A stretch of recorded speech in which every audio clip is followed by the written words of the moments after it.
नमस्कार विद्यार्थी मित्रांनो, स्वागत आहे आपल्या यूट्यूब चॅनल ज्याचं नाव आहे मोहित मोटिवेटेड एक्झाम चॅनल। आज आपण बघणार महा-टी-ई-टी म्हणजे महाराष्ट्र राज्य शिक्षक पात्रता परीक्षा पेपर 1 आणि पेपर 2 मध्ये असणारा बालमानसशास्त्र आणि अध्यापनशास्त्र या विषयाशी निगडीत असणारे प्रश्न आणि उत्तरं।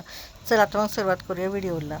सुरुवातीला आहे प्रश्न, दुसरीचा वर्ग शिक्षक अध्यापन करताना फळे ही संकल्पना समजण्यासाठी विविध फळे वर्गात दाखवितात व विद्यार्थ्यांशी संबंधित चर्चा करतात।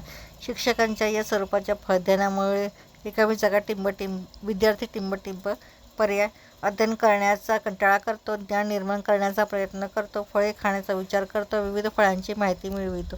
तर याचे योग्य उत्तर आहे पर्याय क्रमांक ब, ज्ञान निर्माण करण्याचा प्रयत्न करतो।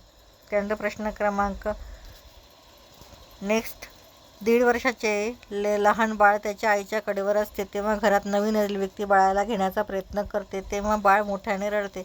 बाळाचे रडणे हे टिंब दर्शवते। पर्याय भावनिक असुरक्षितता, भावनिक सुरक्षितता, नवीन व्यक्तींचा राग, सामाजिक वातावरणाविषयीचे दुरित्व। तर याचे उत्तर आहे पर्याय क्रमांक भावनिक असुरक्षितता। प्रेरणा खालीलपैकी कोणता उद्दीपित करते? पर्याय आहे सवयींना, क्रियाशीलतेला, संकटांना आणि प्राण्यांना। तर याचे योग्य उत्तर आहे पर्याय क्रमांक ब, क्रियाशीलतेला। बालक चुका करतं, पुढील वेळी मागील चुका टाळत शिकते असे कोणते मानसशास्त्र सिद्धांत सांगतो? पर्याय आहे प्रयत्नप्रणाली पद्धती, सामाजिक शास्त्र पद्धती, अभिसंधान पद्धती, मर्मदृष्टी विषयक अध्ययन पद्धती। तर याचे योग्य उत्तर आहे पर्याय क्रमांक अ, प्रयत्नप्रमाण पद्धती। अमूर्त बुद्धिमत्ता खालीलपैकी कोणासाठी आवश्यक आहे? पर्याय आहे शिक्षक, चित्रकला, साहित्यिक, कवी। तर पर्याय आहे फक्त 1, 2, 3, फक्त 2, 3, 4, फक्त 2, 3, 2, 1, 1, 2, 3, 4। तर याचे योग्य उत्तर आहे पर्याय क्रमांक ड, 1, 2, 3, 4। प्रश्न नेक्स्ट, प्रज्ञावान बालकाची ज्ञानेंद्रिय ही रिकामी जागा असतात। पर्याय सामान्य, अति तीव्र संवेदनशील, उदात्त, असंवेदनशील। तर याचे योग्य उत्तर आहे पर्याय क्रमांक ब, तीव्र संवेदनशील। बालकाच्या मानसिक आरोग्यासाठी खालीलपैकी कोणता घटक हानिकारक नाही? पर्याय आहे कठोर शिस्त, कुटुंबातील कलह, अपंगत्व, सहानुभूती व प्रेम। तर याचे योग्य उत्तर आहे पर्याय क्रमांक ड, सहानुभूती व प्रेम। त्यानंतर चांगला व्यक्तिमत्वाकरता आवश्यक बाब कोणती? पर्याय सौंदर्य, बलिष्ठ शरीर, दृढ इच्छाशक्ती, उच्च दर्जाचे आर्थिक कुटुंब। तर याचे योग्य उत्तर आहे पर्याय क्रमांक क, दृढ इच्छाशक्ती।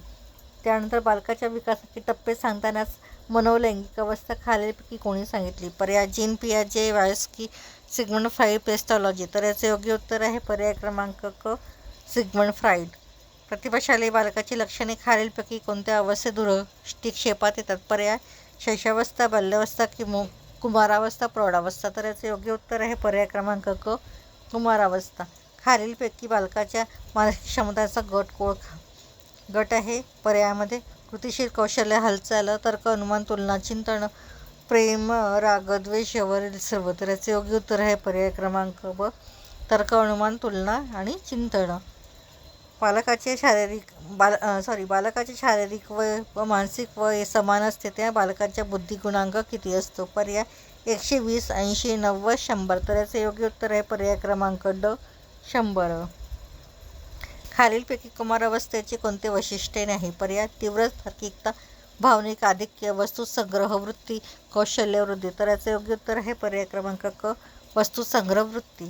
प्रश्न नंतरचा, खेळाच्या माध्यमातून बालकाचे सामाजिकरण अधिक होते कारण टिंब। पर्याय बालकाला खेळताना कोणाचेही बंधन नसते, बालक खेळताना सांघिक भावना निर्माण होते, खेळण्यासाठी बौद्धिक क्षमता लागतात, खेळ समाजासाठी असतात। तर याचे योग्य उत्तर आहे पर्याय क्रमांक ब, बालक खेळताना सांघिक भावना निर्माण होते।